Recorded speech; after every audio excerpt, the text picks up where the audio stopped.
आरव, अक्सर एग्जाम में 1935 का भारत सरकार अधिनियम पूछा जाता है। यह अधिनियम इतना महत्वपूर्ण क्यों माना जाता है? बहुत अच्छा सवाल है सना। 1935 का भारत सरकार अधिनियम ब्रिटिश शासन के समय का सबसे बड़ा और महत्वपूर्ण कानून था। इसे ब्रिटिश संसद ने 1935 में पारित किया था। क्या यह अधिनियम अचानक बनाया गया था या इसके पीछे कोई कारण था? नहीं, इसके पीछे कई घटनाएं थीं। सबसे पहले 1927 में साइमन कमीशन भारत आया था। उसके बाद 1930 से 1932 के बीच 3 गोलमेज सम्मेलन हुए। इन्हीं चर्चाओं के आधार पर यह अधिनियम बनाया गया। तो इस अधिनियम में सबसे बड़ी व्यवस्था क्या थी? इस अधिनियम में भारत में संघीय शासन व्यवस्था लागू करने की योजना बनाई गई थी, यानी केंद्र और प्रांतों के बीच शक्तियों का बंटवारा होना था। क्या यह संघीय व्यवस्था वास्तव में लागू हो पाई? नहीं, पूरी तरह लागू नहीं हो पाई, क्योंकि भारतीय रियासतों ने इसमें शामिल होने में ज्यादा रुचि नहीं दिखाई। इस अधिनियम में प्रांतों को क्या अधिकार दिए गए थे? इसमें प्रांतों को स्वायत्तता दी गई थी। इसका मतलब यह था कि प्रांतों में चुनी हुई सरकारें बन सकती थीं और वे प्रशासन चला सकती थीं। क्या इसी अधिनियम के आधार पर चुनाव हुए थे? हाँ, बिल्कुल। इसी अधिनियम के आधार पर 1937 में भारत में प्रांतीय चुनाव हुए थे। इन चुनावों में किस पार्टी को ज्यादा सफलता मिली थी? इन चुनावों में भारतीय राष्ट्रीय कांग्रेस को बड़ी सफलता मिली थी और उसने कई प्रांतों में अपनी सरकार बनाई थी। क्या इस अधिनियम में न्याय व्यवस्था से जुड़ा भी कोई प्रावधान था?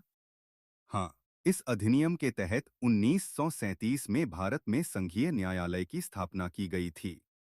क्या इस अधिनियम ने मताधिकार यानी वोट देने के अधिकार में भी कोई बदलाव किया था? हाँ, इस अधिनियम के बाद पहले की तुलना में अधिक लोगों को वोट देने का अधिकार दिया गया था। हालांकि यह अधिकार अभी भी सीमित था। तो क्या हम कह सकते हैं कि यह अधिनियम भारत के संविधान की दिशा में एक महत्वपूर्ण कदम था? बिल्कुल। 1935 का अधिनियम भारत में संवैधानिक विकास की दिशा में एक बड़ा कदम था और बाद में बने भारतीय संविधान पर भी इसका प्रभाव पड़ा। आरव, हमने 1935 के भारत सरकार अधिनियम के बारे में समझ लिया, लेकिन एग्जाम में 1919 के अधिनियम के बारे में भी पूछा जाता है। क्या तुम बता सकते हो कि 1919 का अधिनियम क्या था और यह 1935 के अधिनियम से कैसे अलग था?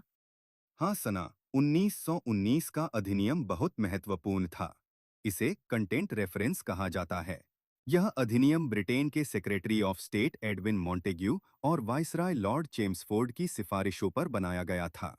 इसलिए इसे मॉन्टेग्यू चेम्सफोर्ड सुधार भी कहा जाता है।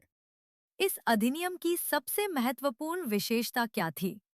इस अधिनियम की सबसे बड़ी विशेषता थी प्रांतों में द्वैध शासन प्रणाली यानी डीआरकी की शुरुआत।